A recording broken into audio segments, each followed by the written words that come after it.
पेशावर के इलाके सदर की मोबाइल फोन मार्केट में लगी आग पर 10 घंटे गुजर जाने के बावजूद काबू नहीं पाया जा सका। शोलों ने पूरे प्लाजा को अपनी लपेट में ले लिया। 2 मंजिला इमारत में 200 दुकानें मौजूद। फायर ब्रिगेड की 30 से ज्यादा गाड़ियां और 130 फायर फाइटर्स आग बुझाने में मसरूफ।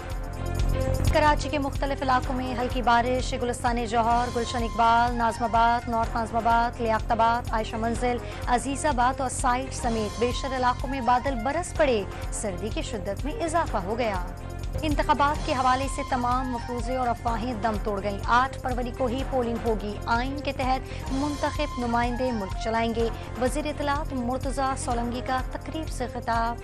फवाद चौधरी ने इंतखाबात के बॉयकॉट का ऐलान कर दिया। इलेक्शन कमीशन फराइज के अंजाम दही में बुरी तरह नाकाम हो गया। इन हालात में पूरे ग्रुप के साथ इंतखाबात का मुकम्मल बॉयकॉट कर रहा हूँ। फवाद चौधरी का इलेक्शन कमीशन को खत। वफाकी हुकूमत की फैजाबाद धरना इंक्वायरी कमीशन की मुद्दत में तौसी की दरखास्त पर समाअत आज सुप्रीम कोर्ट में होगी।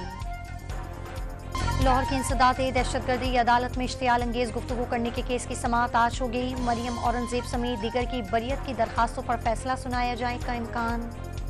इसराइली तैयारों के खान यूनिस और अफर पर हमले। नसीर अस्पताल के करीब इमारत में आग लग गई। 24 घंटे में 178 फलस्तीनी शहीद। मजमूई तादाद 25,000 से जायद हो गई।